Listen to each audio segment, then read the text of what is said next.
Madagascar. Located in the Indian Ocean and one of the world's largest islands, it is a land of stories and legends. It's also known as the Red Island because of the color of the earth.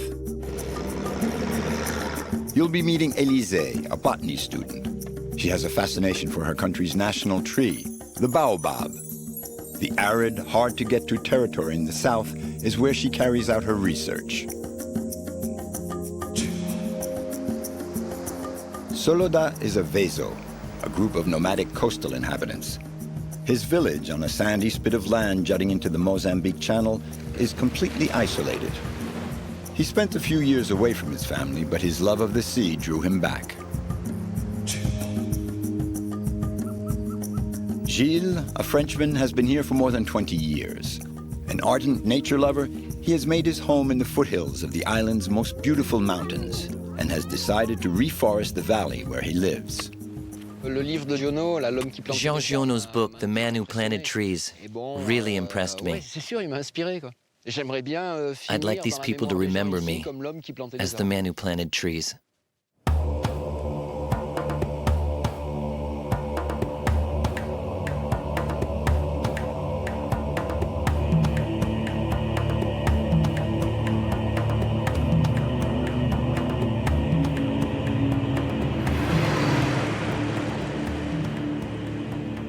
Madagascar is a vast territory in the Indian Ocean off the southern coast of Africa. This land of beliefs and mystery, the fifth largest island on Earth, offers a great diversity of landscapes and cultures. A trip to Madagascar is always spiced with adventure. There are very few roads off the central highlands to the northern forests and into the arid plains of the south. Discovering Madagascar means, above all, slowing down, adapting to island time.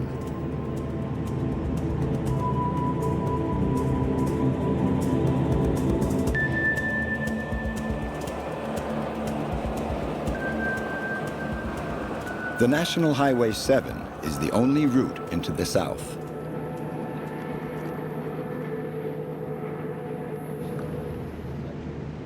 Elysee and Tantel are both botany students doing research. They're off on a long trip to the Land of Thorns, the vast region in the southernmost part of the island. We cover hundreds, even thousands of kilometers to get there. At least we're doing it in a bush taxi this time. Sometimes we travel by ox cart or even by boat. It's an adventure every time. Elysee is doing her doctoral thesis on a tree that is recognizable at a glance, but which in fact is not very well known, the Baobab. The Malagasy here call it the Renala, meaning mother of the forest. The Baobab is the object of many traditional beliefs about mother and child. Its trunk is straight and massive, its bark very smooth, and it has a tender heart. The Baobab is the symbol of fertility.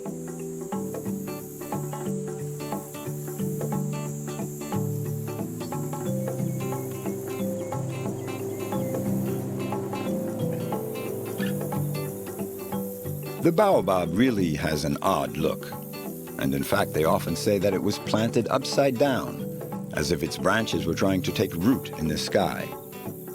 There's a legend that says, in the final days of creation, the gods realized that they had forgotten to plant the baobabs, so they just tossed them down from the heavens.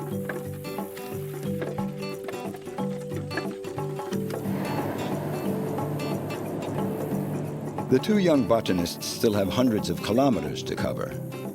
They're looking for flowering baobabs, for the research is focused on the reproductive cycle of a particular species found only in the southern part of the island.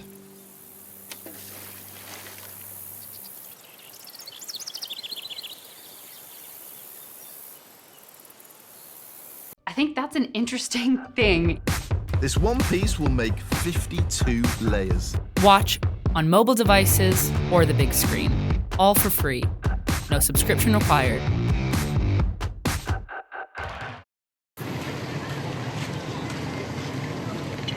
Toliara, the major city of southern Madagascar. Elysee and Tantel still have a ways to go. They left the capital 2 days ago and have crossed half the vast island with a single goal in mind: to find a baobab that is just about to flower. We think there's a sort of hybridization going on in the baobabs. So I'm going to try and find out just how this hybridization works. Of the world's 8 known species of baobabs, this large island is home to 7, and 6 of those are endemic to the island. Some of them are hybrids, and Elysee is seeking to solve this enigma.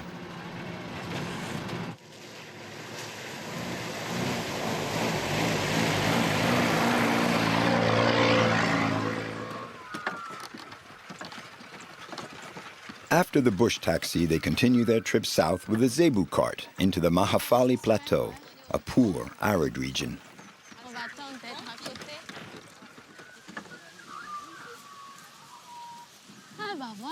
Here we go, just what we need. The mystery surrounding the baobab is the mystery of the reproduction of all living beings, of the fragile balance of nature, the life cycle of flowers, pollen, and insects.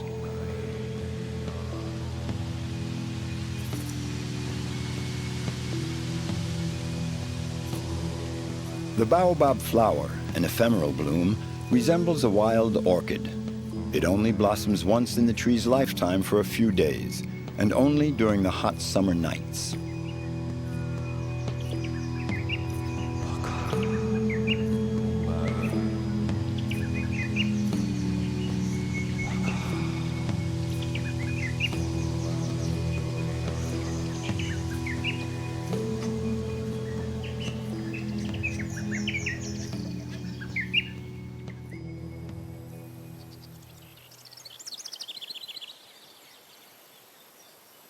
Tsair and Dilf, 2 climbers specialized in trees, will be helping Elysee carry out her observations.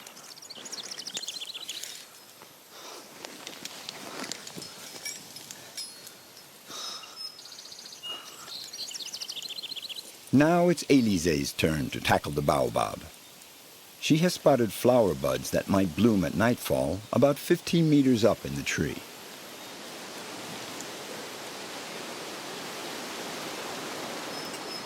The very first time I climbed a baobab, I felt right away that I was in my element. I was at home in the tree. I felt good climbing. I really felt good with everything having to do with the life of the baobab. And maybe I feel I was destined to study them after such an experience.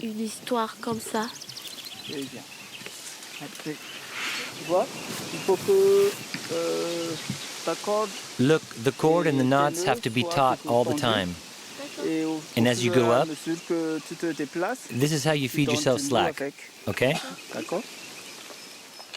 Elysee, acrobat and botanist, now has to get familiar with her treetop laboratory. She's hoping to observe the flower blooming when evening comes, and to spy on some insects she suspects of being the pollinators of these majestic trees.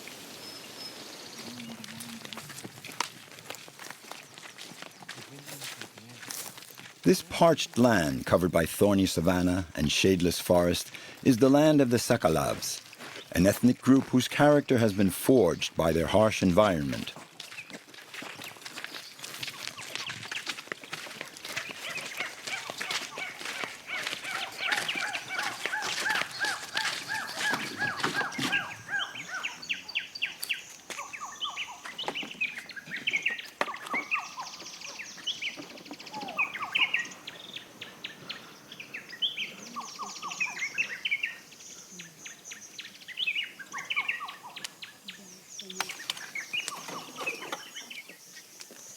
Twice a day, Dimbriza and his family have to come into this forest, home to many lemurs.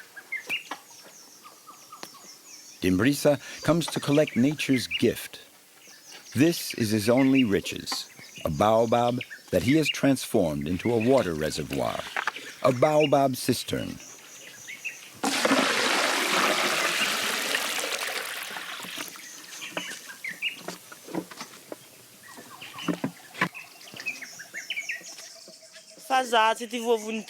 We're used to managing our water from day to day. The baobab is the cornerstone of our life, but its wood is useless. You can't do anything with it. We don't eat much meat. We're not allowed to kill the zebu. We don't grow manioc. All we have, in fact, is the baobab.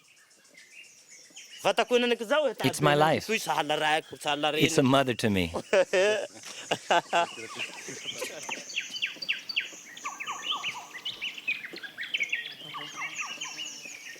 Dimbriza has hollowed out the tree trunk down to a height of 1.50 meters. This doesn't harm the tree and allows it to continue growing.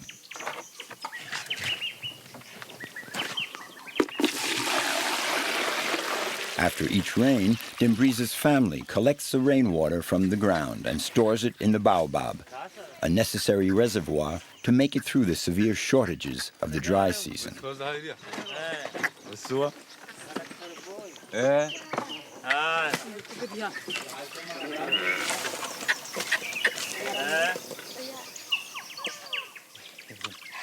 Here, more than anywhere else, water is scarce, and so even more precious.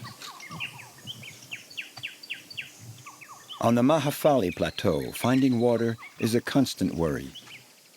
The water from the Baobab cistern meets the normal needs of the whole family.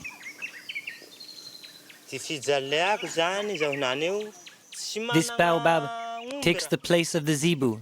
It takes the place of a cart, of the goats that I don't have. It's my only treasure. That's why I take such good care of it. If the baobab dies, well, I disappear and my family along with me.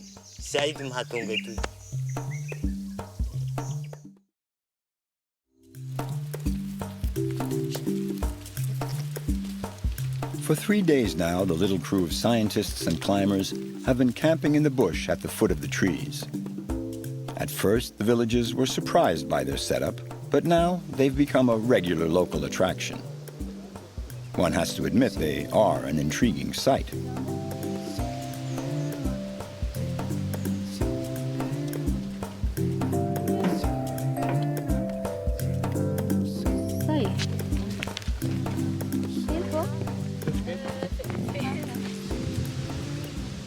Every evening, the group from Tananarivo attracts more locals, curious to learn more about these strange experiments being carried out at nightfall.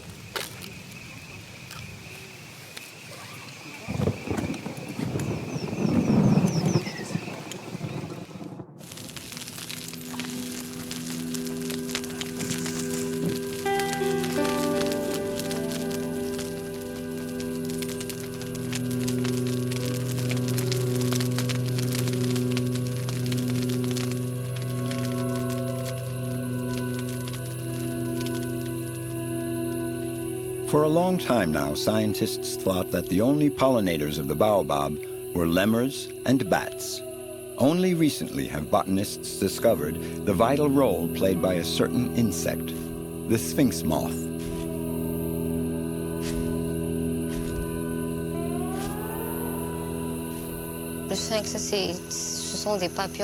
The sphinx moth is probably one of the insects that pollinate the baobab. We recently discovered that it is maybe the tree's main pollinator. Since it is a moth, it can easily carry pollen from one flower to another.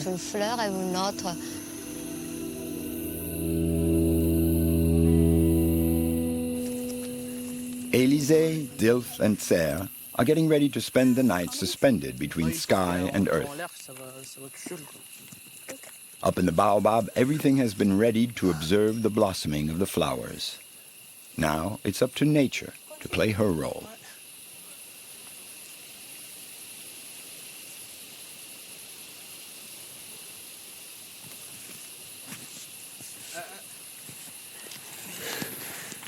Je te laisse passer dans la fourche d'abord, parce qu'on ne pourra pas entrer nous deux direct. D'accord.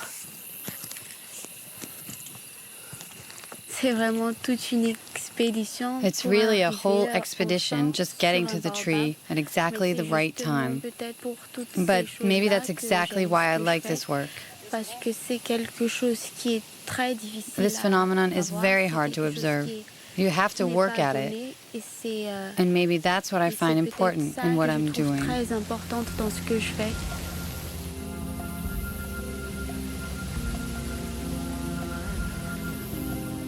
There's like a shudder of nature, a stirring, sign of its amazing vigor.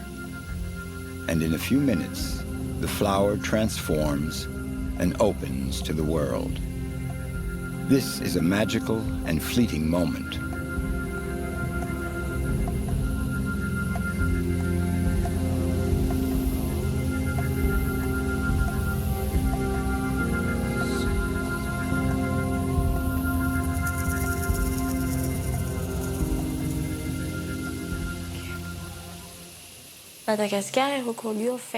Madagascar is known for its very rich biodiversity. So if the baobab were ever to disappear, we'd lose a treasure.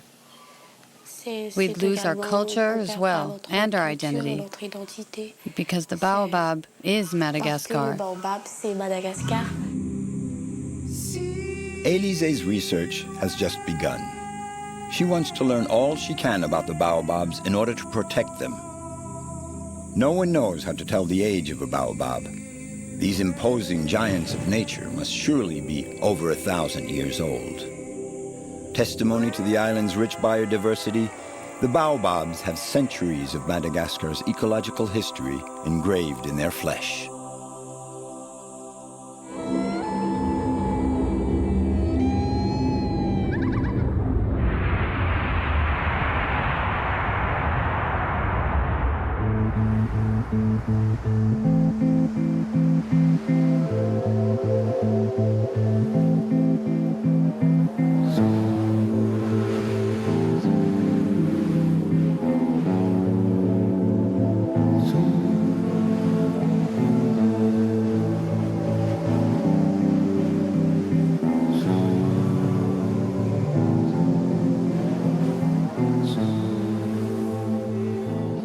Tsaranoro, the end of the world.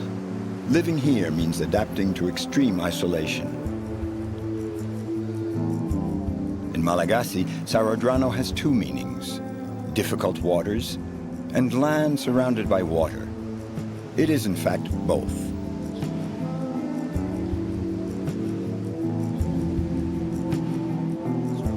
We're in a village of the vaso, Madagascar's great seafaring people, the nomads of the sea.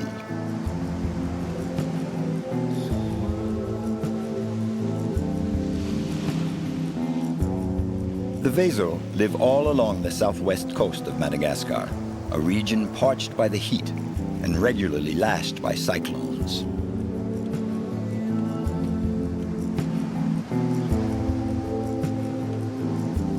Right from its early settlement, Tsaranoro has turned its back away from the land and towards the sea. The village is located on a spit of sand that juts out into the Mozambique Channel. So the best way to get there is on foot or by the sea, which can sometimes be risky. The fishermen's outriggers are practically the only craft that dare venture across the coral reefs that ring the lagoon.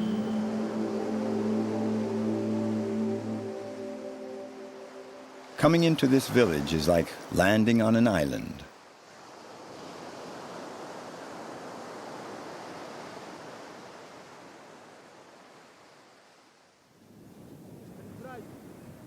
Soloda is a native son of Tsaranoro, native son of the wind and sea.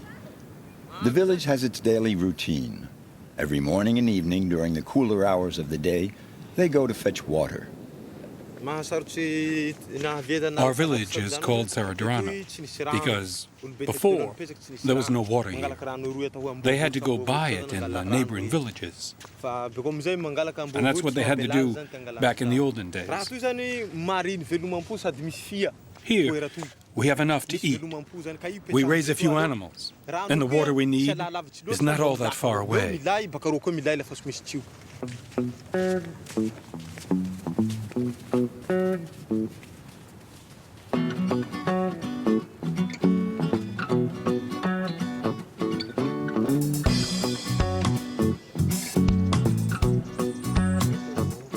The vaso live in a quiet backwater away from the bustling world. Nature is the only thing that shapes their existence. In spite of the rudimentary conditions, Soloda is quite attached to his remote region.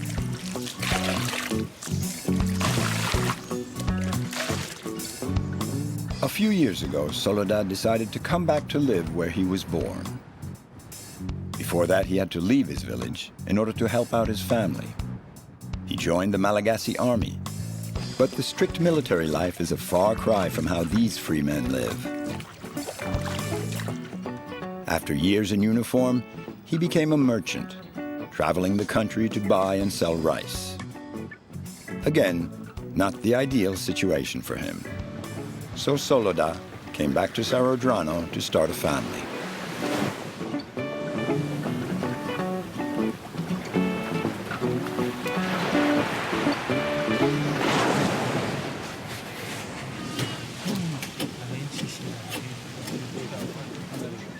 This is Soloda's family clan, 3 generations living in peace and harmony. Even though they are gradually becoming more sedentary, the vaso have remained nomads at heart, as Soloda's father, the patriarch of the family, has always been.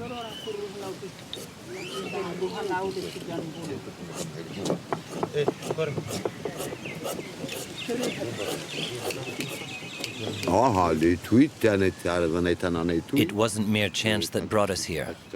It's the will of the Creator that led us to this land. Before we were truly nomads, when there were no fish, we'd travel a long ways to find them. We'd settle in other fishing villages. The sea always wins in the end. She is mighty. We, men, we come and go. But the sea, she never dies.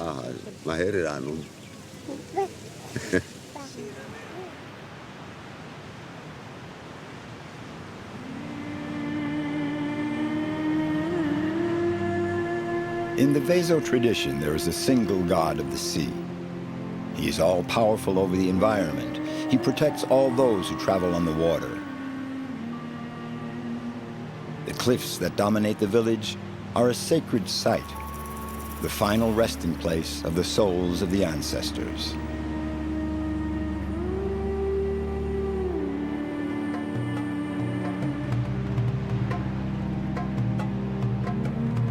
For the vaso, the spirits are everywhere. They hover over the sea and ensure the happiness of the living.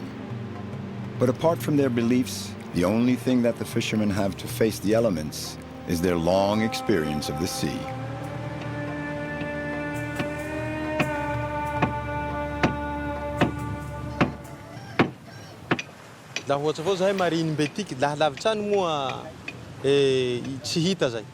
When there's a shipwreck, well, the whole village heads out in the boats to help.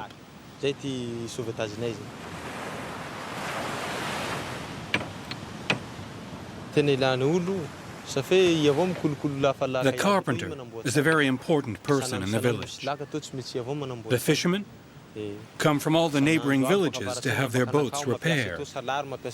Boats come in every day here for repairs.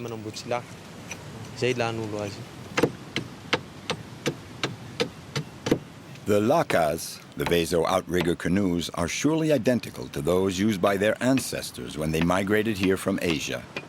The techniques used for constructing the lakas are a distillation of all these fishermen's sailing sense, the end product of an intuitive knowledge of the sea.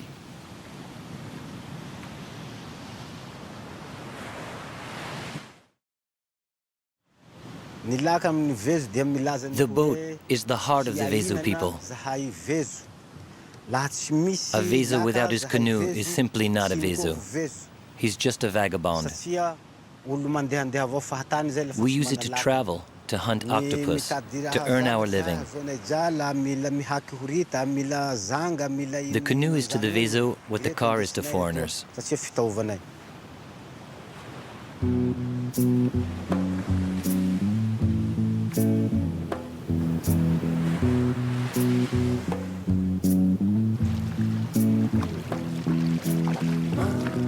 the elegant gesture of the vaso.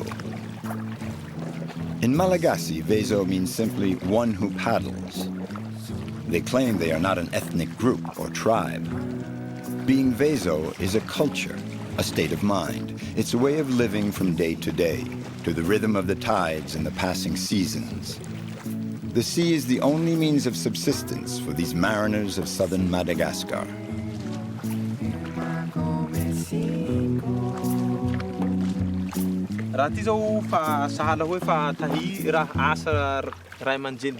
Parents teach their children to sail very young, whenever they have spare time.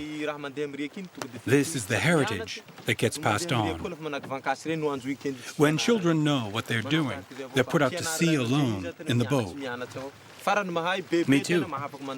I'll teach my children everything I know about the sea, because the sea is the vaso's Bible.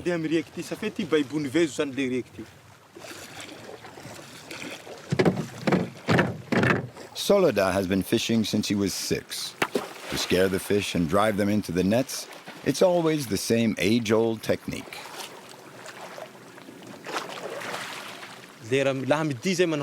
When I come back to the village at noon, I decide then whether I'll go out again in the afternoon. It all depends on the morning's catch. If it's still no good in the afternoon, I'll go out again at night for shrimp. And that's what goes on in a fisherman's head.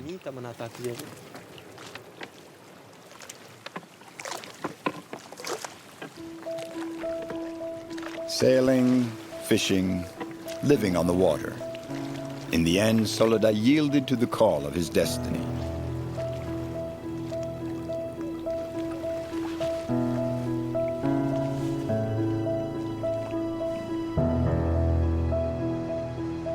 The Vaso don't do any farming. They don't raise cattle. They live from and for the sea. It's their most precious possession.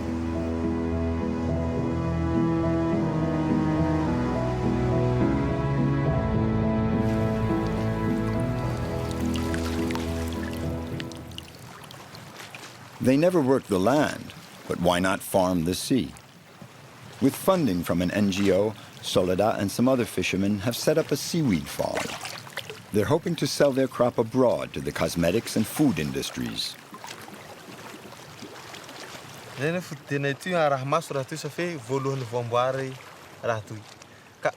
When the plants are young, you have to take very special care of them every day. Check that there are no dead or broken branches. Because if you don't take care of them, the seaweed could die. And then if you get bad weather, there could be damage from floating debris. We don't have television to check the weather forecast. Sometimes we listen to the radio when we can. Otherwise, we watch the wind and listen to the sea.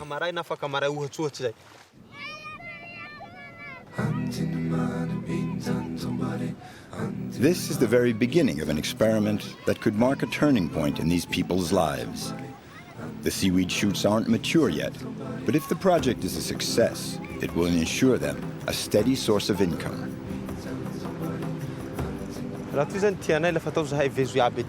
There's nothing here. It's untouched land. And we love it. We feel at home here. And the sea is full of food. The Vaso are attached to this place. We're not allowed to sell it. It's our heritage for future generations, so that they too can benefit from this spot. We feel good here. It warms our heart. There are a lot of people in the village, and we're happy. The Vaso are a free people, a tightly knit group that help each other out. If nature doesn't have any nasty tricks in store for them, Soloda and the fishermen of Tsaranoro may very well make a success of their project to farm the sea, their source of life, their sole riches.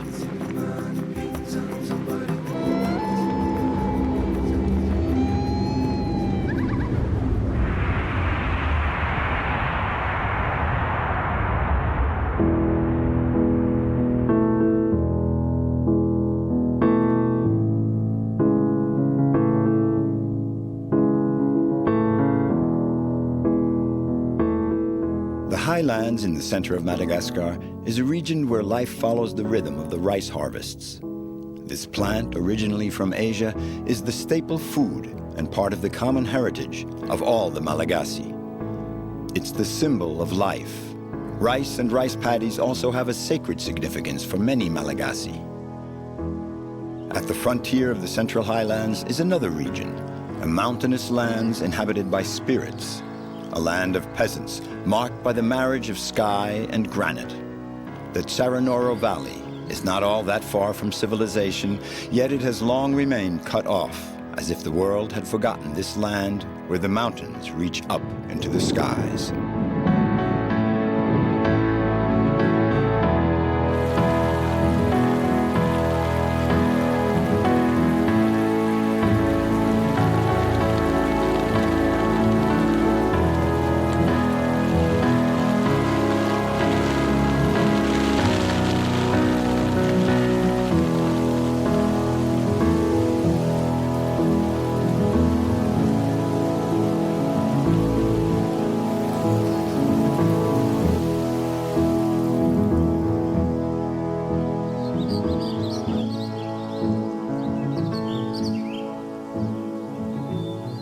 Gilles left his home in Marseille when he was 20, crossed Africa on foot, and lived in the Comoros Islands.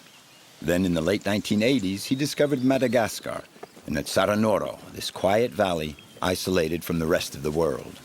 When we first came, we needed the four-wheel drive to get to the nearest large village, which is 10 kilometers away from the paved road. Then we had to continue on foot. There was no trail anymore. It was abandoned about 50 years back.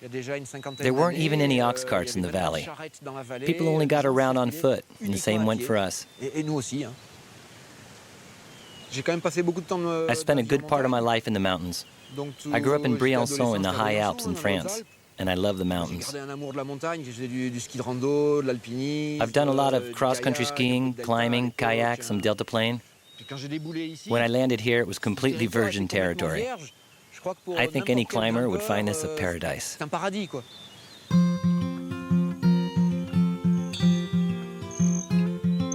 For Gilles, the Tsaranoro Valley was a revelation. He literally fell in love with this spot. And ever since, this nature lover has been covering the length and breadth of the valley to satisfy his yearning for nature.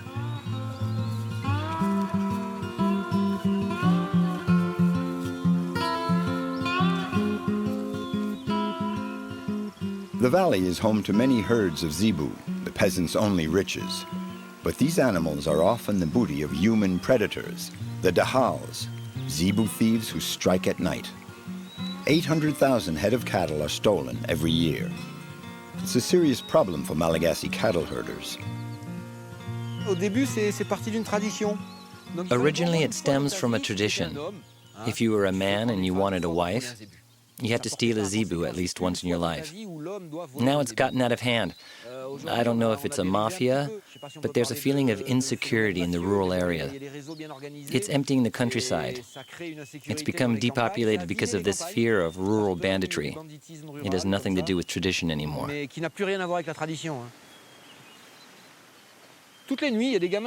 Every night there are children from the valley who come sleep up here. They call them the eyes of the mountains. They keep an eye on the herds.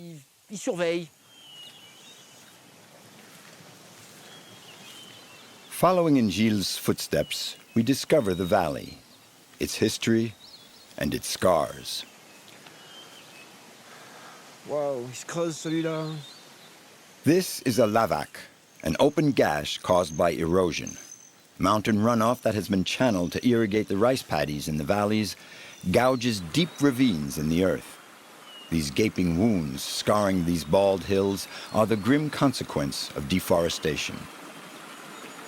Nature is generous in Madagascar, but if we throw things too far out of balance, there will be negative consequences.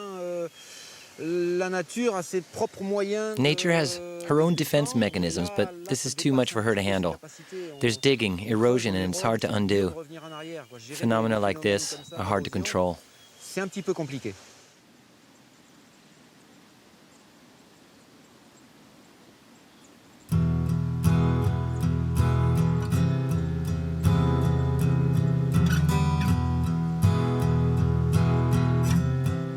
Today, Gilles and his hiking buddy Noah are getting ready to climb a cliff face overlooking the valley.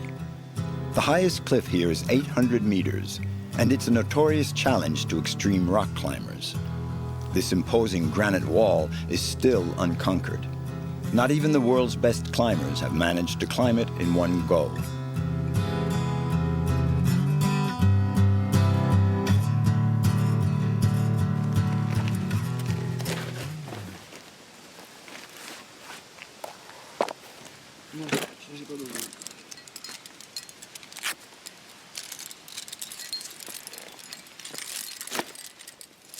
Gilles and Noah don't take themselves for champion climbers. They opened and equipped a much easier climbing route.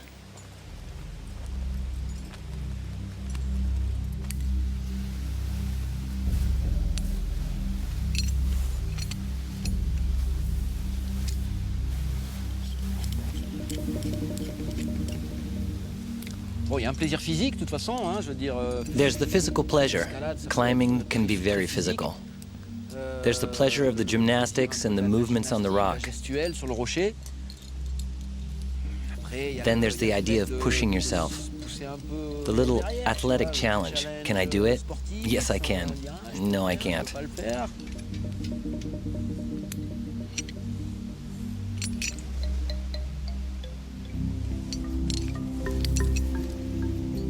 It's really, really something. It's such a privilege. You look out on the valley and you're the only one out there. So peaceful. You're so far removed from civilization.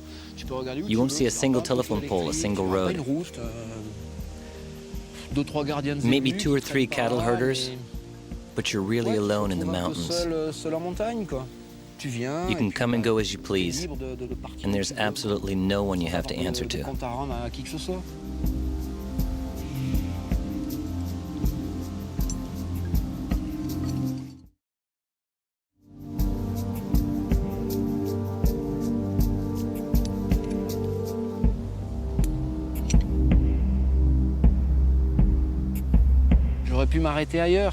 I could have settled down anywhere, but this valley was love at first sight. There's no rational explanation. Some places on Earth, you just feel wow. You get this vibration. It really hit me here. I said to myself, that's it. I found my paradise. I'd wandered a lot, and here I thought, really, this is perfect.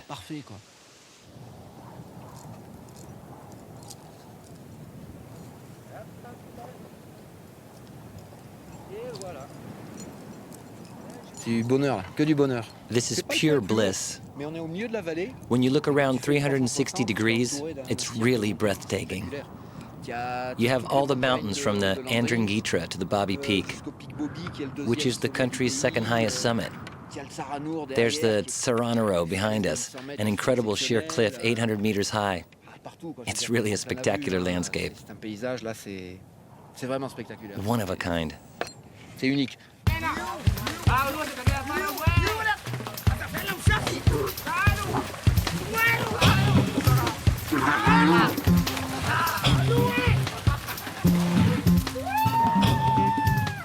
The Tsaranoro Rodeo, a rice paddy bullfight. Trampling the rice paddies, it's a tradition and the teenagers just love it. It takes courage and daring to play this risky game. It's meant to prepare the rice fields for planting by churning them up into muddy wallows.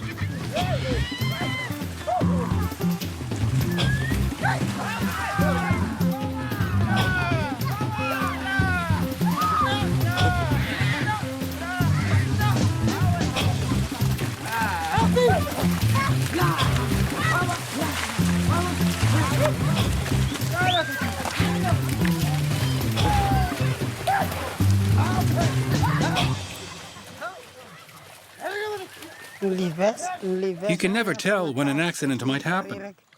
If something goes wrong, we just have to tough it out. Accidents happen with the zebu mainly when you don't follow the advice of the adults.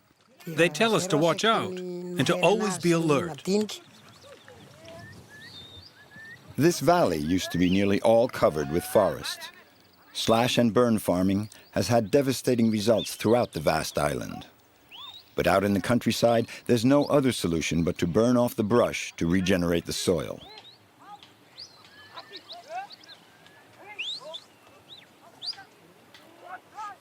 Androany zany andro iraisam-pirenena zany hoe journée des écoles ho an'ny.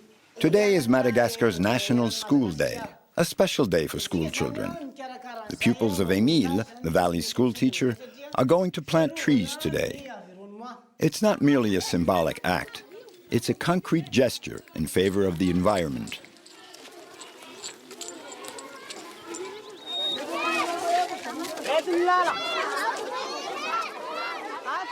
To get the seedlings, they head for Gilles' nursery. This Frenchman has been doggedly replanting the valley. For him, it's a way to connect with the villagers and the mountains where he has chosen to live.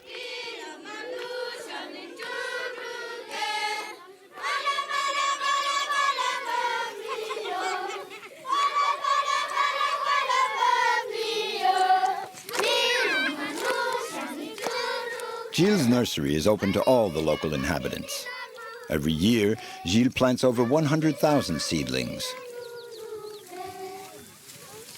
Ça va? Ça va? Ça va et vous? Voilà, mademoiselle.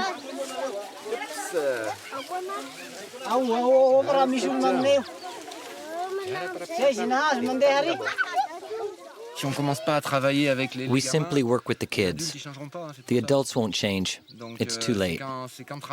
So every year at the same time, the children come and plant trees.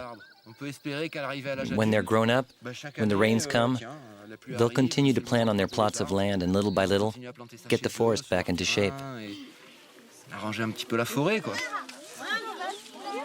Throughout the island, school children devote 2 days a year to their natural environment. The school in the valley is a green school, sensitive to questions of agriculture and ecology. The school program is designed to stem the rural exodus. The whole philosophy is directed at getting the school children to consider making a life for themselves right here in the valley. And this is Gilles' goal as well. To that end, he has founded an association to reforest and protect the Tsaranoro Valley.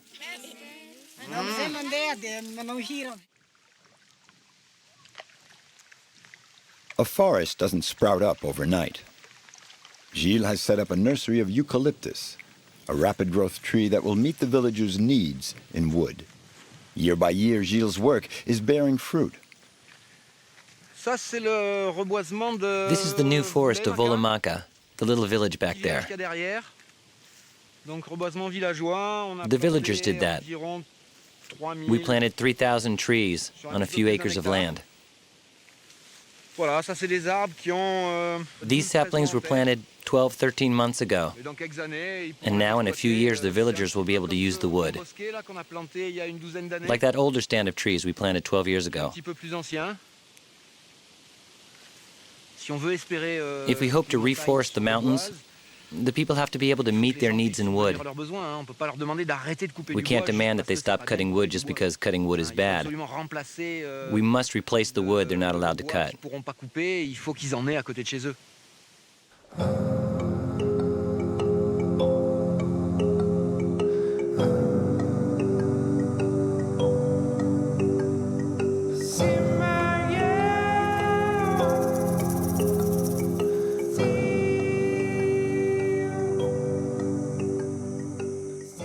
I think I was meant to live here on this land. Deep down, I believe I was destined to live here. Not just here in Madagascar, but here in this valley.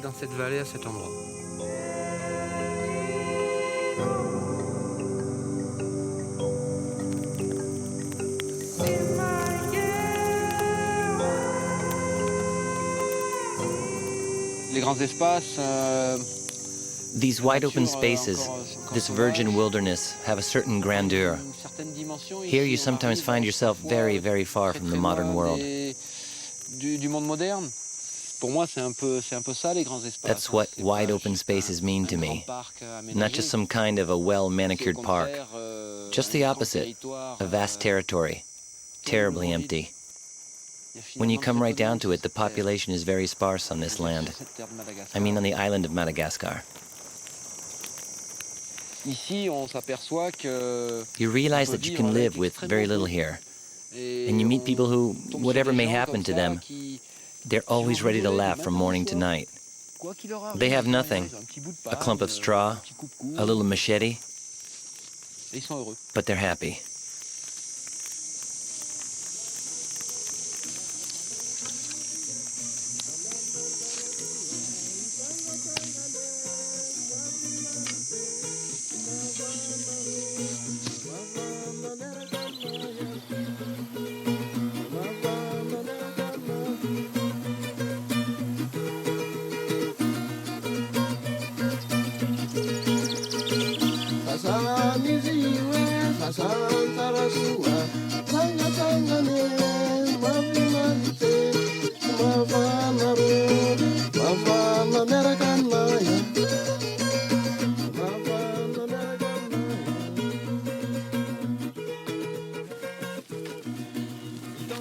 Operation Tree Planting. At dawn, Gilles heads up the hill. It's the rainy season, time to plant. Over the years, Gilles has formed a crew of planters, a group of villagers won over to his cause. They plant young seedlings and also use Gilles' own particular technique. These balls are seeds coated in a mixture of dirt and zebu dung. The results are kind of haphazard. 15 to 20% of the seeds take root, but that's not the most important thing. These hills are extremely bare. They've been ravaged. Even planting a tree, a little seed, is already something. My little association can't reforest the whole valley, all of Madagascar, the whole planet. We're trying to set an example. Look, we're planting. Just wait 2 or 3 years, and you'll reap the benefits. There are trees that are beginning to bear fruit. So there are concrete results. On the road we replanted, when it's hot, people walk under the new trees. They stop and rest in the shade. They're starting to see the positive results. Erosion is starting to diminish. So we hope that by showing the people what action to take and what it can bring to their land, it will convince them to reverse the tendency, which is still to clear the trees to make pasture land.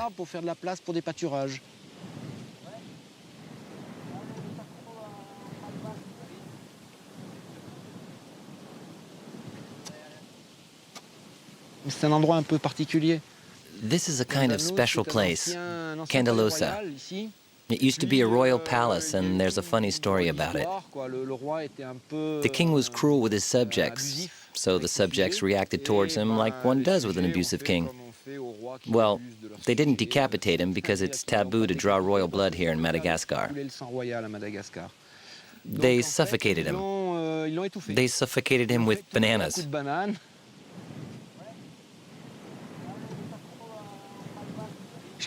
Every time I come up here, I get a kind of weird feeling. It's my Malagasy side coming out. I'm starting to be influenced by the irrational local beliefs. You can't live here without assimilating a bit of the mysticism, the magic. You just can't. It's an integral part of life in Madagascar.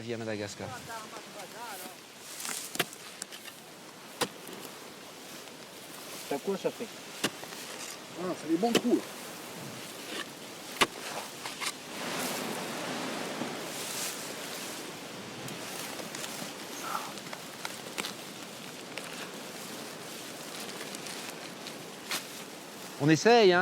It's not easy. It takes 2 hours to hike up, so there's no way to bring water here. We have to give the trees the best conditions to start with, and then we wait and see.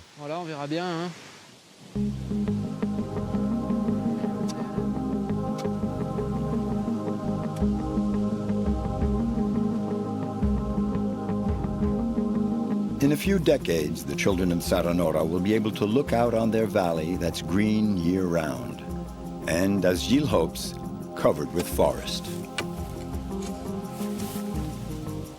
They will remember that their ancestors once crossed paths with an eccentric Frenchman who loved trees. Jean Giono's book, The Man Who Planted Trees, really impressed me. The story of a shepherd who planted thousands of trees and reconstituted a whole forest. Even the authorities were surprised. What's this? A new forest? That left its mark on me. I'd like these people to remember me as the man who planted trees.